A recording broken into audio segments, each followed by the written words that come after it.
नमस्कार दोस्तों, मैं मनीष द्विवेदी और आप सभी लोग कुशाग्र इस चैनल पर हैं। आज हम चंदेल वंशावली के क्रम में आगे बढ़ रहे हैं। बुंदेलखंड रियासतों के अंतर्गत सबसे पहली जिस रियासत का हम जिक्र करेंगे वो चंदेल वंश की रियासत है। उसका हमारा पहला वीडियो आ चुका है। जिन लोगों ने नहीं देखा है वो जाके इस वीडियो को देख लें। हमने चंदेल वंश जो स्टार्ट होता है 8वीं शताब्दी से उसका जिक्र किया, जिसमें नन्नुक का जिक्र किया जिन संस्थापक थे, वाकपति का जिक्र किया, जय शक्ति और विजय शक्ति का जिक्र किया जिन्होंने जजाग भुक्ति, जिनके नाम पर जजाग भुक्ति खजुराहो का दूसरा नाम पड़ा क्योंकि राजधानी खजुराहो थी चंदेल वंश की। वो सब हम पहले वीडियो में कवर चुके हैं। जय शक्ति और विजय शक्ति के बाद जो एक शासक आए वो राहेल आए, जिनका कोई विशेष योगदान एग्जाम पॉइंट ऑफ व्यू से कुछ नहीं है। ठीक, इसके बाद जो राहेल के पुत्र थे हर्ष, वो एक योग्य और एक काबिल शासक थे चंदेल वंश के पहले, और उसके बाद उनके पुत्र यशोवर्मन। इन दोनों की चर्चा इस हम वीडियो में करेंगे। तो हम देखते हैं कि जय शक्ति और विजय शक्ति, जिनके नाम पर एक खजुराहो का दूसरा नाम जजाग भुक्ति पड़ा, जो एग्जाम में बड़ा पूछा जाता है कि जजाग भुक्ति किसका पुराना नाम है। तो जय शक्ति विजय शक्ति ने क्या किया वो आपको हम पहले वीडियो में बता चुके थे। उसके बाद राहेल ने ऐसा कुछ नहीं किया कि एग्जाम के दृष्टिकोण से उसको हम देखें। तो जय शक्ति विजय शक्ति, जय शक्ति के बाद उसका दूसरा भाई विजय शक्ति बैठा, और विजय शक्ति ने प्रतिहार शासक, थोड़ा सा मैं आपको एक रिकॉल करा देता हूं। प्रतिहार शासक बहुत ही प्रसिद्ध प्रतिहार शासक रहे, इसलिए उनका जिक्र कर रहा हूं। मिहिर भोज, प्रतिहार शासक मिहिर भोज। मैं इसलिए बता रहा हूं, कई बार राजा भोज से आप लोग कंफ्यूज जाते हैं। राजा भोज नहीं है, राजा भोज अलग थे। ये प्रतिहार शासक मिहिर भोज की तरफ से, प्रतिहार शासक मिहिर भोज की तरफ से राष्ट्रकूट शासक कृष्ण द्वितीय के विरुद्ध, कृष्ण द्वितीय के विरुद्ध इन्होंने जो है विरुद्ध दक्षिण भारत के अभियान में भाग लिया था। किसने? विजय शक्ति ने। ठीक, ये क्रम मैं आपको बता सकता हूं, पहले वीडियो में जाके आप लोग देख ले। जय शक्ति और विजय शक्ति ये दोनों भाई थे। जय शक्ति के बाद ही विजय शक्ति सत्ता पर आसीन होते हैं, और विजय शक्ति ने जो है दक्षिण के अभियान में मिहिर भोज की तरफ से, जो दक्षिण अभियान था मिहिर भोज का, किसके खिलाफ? राष्ट्रकूट शासक। जब हिस्ट्री ऑफ मॉडर्न पढ़ेंगे, जब पढ़ाएंगे तो उसमें क्लियर हो जाएगा कि जो कृष्ण द्वितीय थे, ये सिर्फ मैं आपको इसलिए बता रहा हूं क्योंकि एग्जाम में पूछा जाएंगे कि किसके विरुद्ध जो है इन्होंने जो है पार्टिसिपेट किया था। ठीक, यहां हम इसको दूसरे इसमें देख लेते हैं। ठीक, तो अब आप इसको देख लीजिए। मैं एक आपको सिर्फ इसका एक बेस बता देता हूं, पहली वीडियो में देख ले। मिहिर भोज की साइड से विजय शक्ति, ये प्रश्न आएगा, किसके विरुद्ध लड़े थे? कृष्ण द्वितीय। कृष्णा द्वितीय मैंने लिख दिया, उससे फर्क नहीं पड़ता, आप कृष्ण द्वितीय। ठीक, मिहिर भोज की साइड से कृष्ण द्वितीय के विरुद्ध ये लड़े दक्षिण के अभियान में। बस विजय शक्ति के जो पुत्र थे वो राहेल थे। इन्होंने ऐसा सच कुछ नहीं किया। राहेल के पुत्र जो थे वो हर्ष थे, जो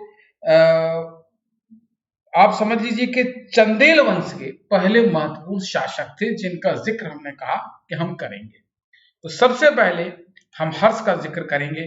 चला देखते हैं हर्ष के बारे में, स्टार्ट करते हैं। हर्ष पहले चंदेल वंश के महत्वपूर्ण शासक, ये पहले ही प्रश्न बन गया।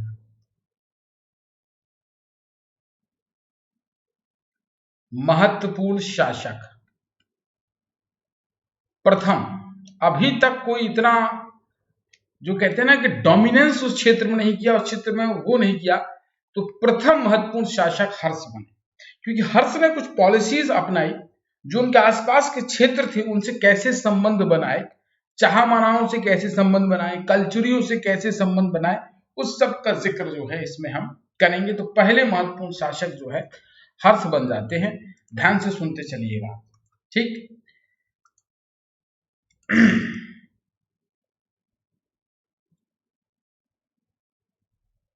देखते हैं कि हर्ष ने कैसे संबंध स्टैब्लिश किए। तो जो उस समय के शत्रु थे उन सबको पराजित करने का काम हर्ष ने बखूबी किया, और इसका जिक्र मिलता है हमको खजुराहो अभिलेख में। ठीक है, खजुराहो अभिलेख में इसका हमको जिक्र मिलता है। बिल्कुल ध्यान से करिए, नोट डाउन करते चलिए चीजों को।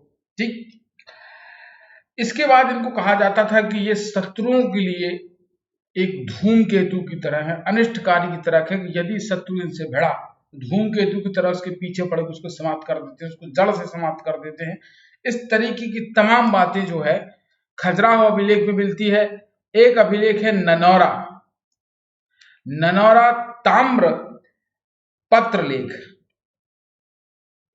ननौरा ताम्रपत्र लेख में भी इसी चित्र का जिक्र है कि जो इनके आश्रित थे उनके लिए कल्प वृक्ष के समान थे, और जो इनके शत्रु थे उनके लिए धूमकेतु की तरह थे। तो ये हर्ष का एक वर्णन हो जाता है। अब इनके हम संबंधों की चर्चा कर लेते हैं कि कैसे कैसे इन्होंने संबंध स्थापित किए। सबसे पहले हम जिक्र हर्ष का संबंध में कर लेते हैं गुर्जर प्रतिहारों से। तो चंदेल वर्सेस गुर्जर प्रतिहार उत्तर में थे। देखिए, थोड़ा मैप आप समझते रहिए। मैप आपको बुंदेलखंड का याद होना चाहिए। उत्तर में है कन्नौज, उसके बिल्कुल पास है जहां पर गुर्जर प्रतिहार वंश है। तो उत्तर से इनका एक संबंध इनको बनाना स्टैब्लिश जरूरी था। तो गुर्जर प्रतिहारों से संबंध के अंतर्गत उसने श्री क्षितिपाल देव को सिंहासन पर बैठाया।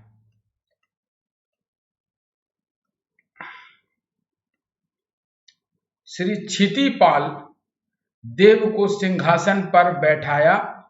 तो ये इनसे संबंध राइट हो गए। आगे बढ़े तो इन्होंने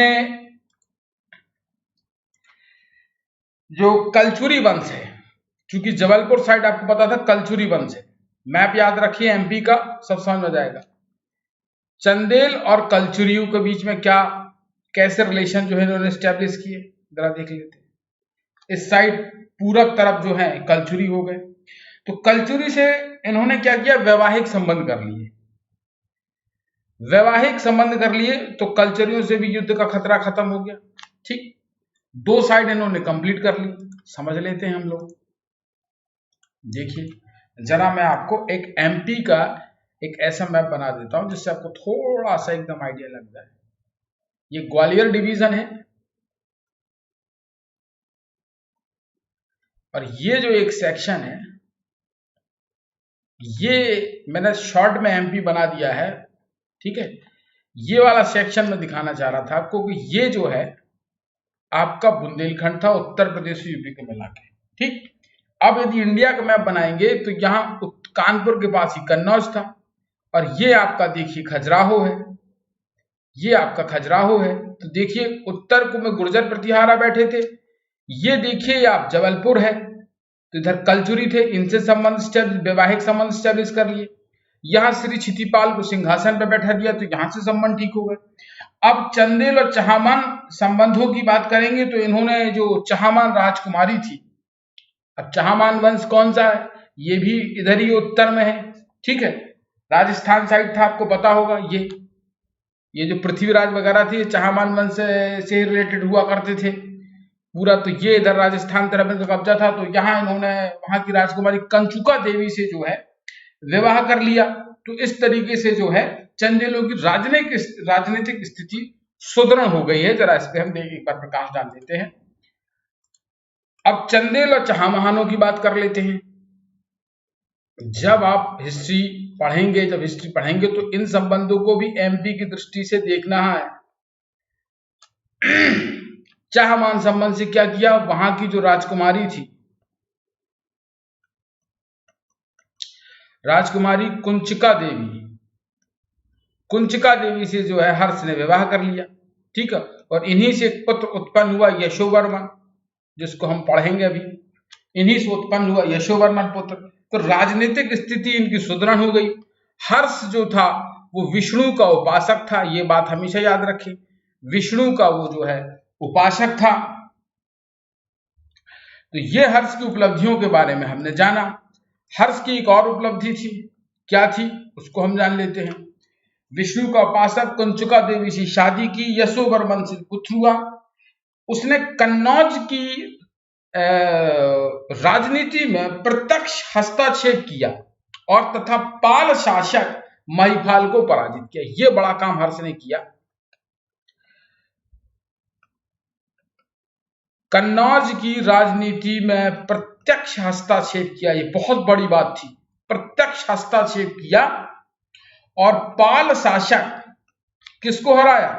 महिपाल को। ये इंपॉर्टेंट प्रश्न एग्जाम के पॉइंट ऑफ व्यू से, पाल शासक महिपाल को हराया। कुंचका देवी से शादी, उनसे उत्पन्न पुत्र यशोवर्मन, कुंचका देवी चाहमान वंश की।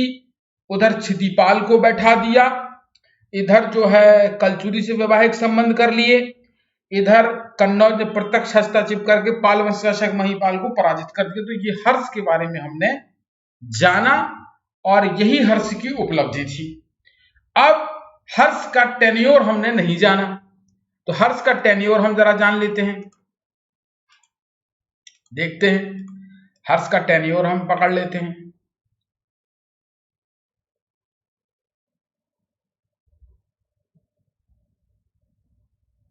नोट डाउन करते चलिए आप इसको। चलिए, हर्ष का टेन्योर जो था 916 से 925 था। 916 से 925 एडी तक था, यह हर्ष का काल था। अब इसके बाद यशोवर्मन का काल आ जाता है 925 एडी से 925 एडी से 950, 925 से 950 एडी तक जो है हर्ष का कार्यकाल रहा और 25 से 50 तक उनके पुत्र यशोवर्मन का रहा 25 साल तक। इस पे जरा हम एक प्रकाश डाल देते हैं कि ये क्या कैसा सिस्टम रहा, जरा देख लेते हैं। देखें, अब हम यशोवर्मन के बारे में आते हैं। तो यशोवर्मन ने क्या किया उसको जरा हम जान लेते हैं। यशोवर्मन की तो यही उपलब्धि रही कि हर्ष और कुंचका देवी के पुत्र रहे। ठीक है, एक बात तो ये हमने आपको बता दी, जो अगले शासक के रूप में ये बन जाते हैं। तीसरी चीज जो इनके काल में हुई वो इन्होंने इंपॉर्टेंट ये की कि खजुराहो का जो लक्ष्मण मंदिर अभिलेख है उससे चर्चा पता चलता है कि इन्होंने कहां कहां तक शासन किया, वो जरा हम देख लेते हैं। कौन सा? लक्ष्मण मंदिर अभिलेख खजुराहो का। तो ये सब अभिलेख याद रखना पड़ेंगे आपको। खजुराहो का लक्ष्मण मंदिर अभिलेख, खजुराहो का लक्ष्मण मंदिर अभिलेख, इससे इनके बारे में जानकारी मिलती है कि इन्होंने क्या क्या किया, उसको जरा हम देख लेते हैं।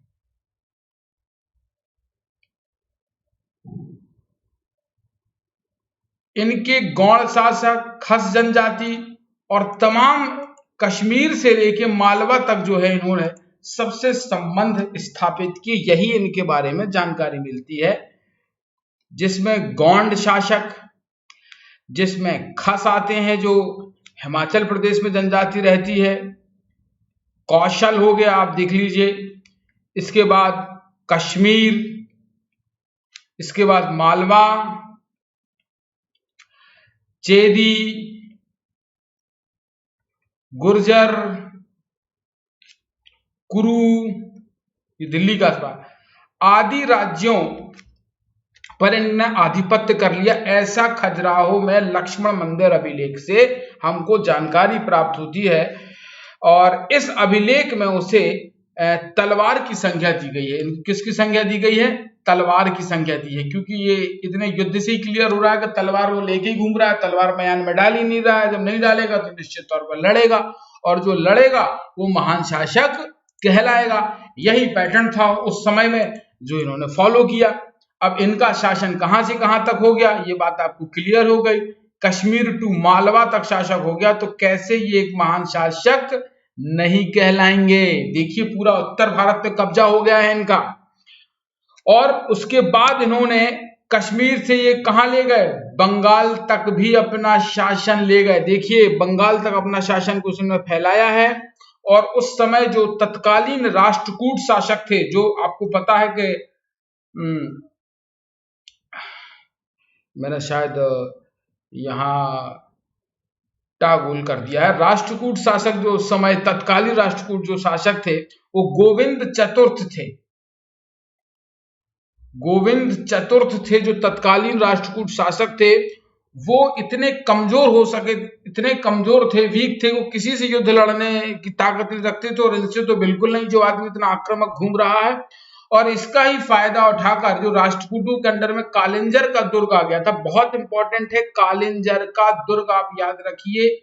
कालिंजर का दुर्ग इन्होंने जीत लिया, जो गोविंद चतुर्थ के कब्जे में था, राष्ट्रकूट शासक थे। कालिंजर इसीलिए इंपॉर्टेंट है, ये कालिंजर वही किला है। पूछा जाता है कि शेख शाह सूरी की मौत कैसे हुई थी, तो आपको पता है कि एक तोप नुमा, एक छोटी सी रिमोट तोप जो मूवेबल तोप हुआ करती थी, उस तोप से गोला फेंका ऊंचाई में, लौट के आया और शेख शाह सूरी को गला और वो डिस्ट्रॉय होगा, वो खत्म होगा, उनकी ऑन द स्पॉट मौत हो जाती है। तो ये वही कालिंजर का किला था। बहुत इंपॉर्टेंट था क्योंकि कालिंजर के किला पे आपने कब्जा कर लिया तो आपको बुंदेलखंड, बघेलखंड, मालवा, इन सब से आपको सुरक्षा मिल जाती थी। तो कालिंजर का किला हमेशा इंपॉर्टेंट रहा। और देखिए कालिंजर का किला राष्ट्रकूट के शासक गोविंद चतुर्थ से इन्होंने जीत लिया, बंगाल तक शासन फैलाया और कश्मीर से मालवा तक फैलाया।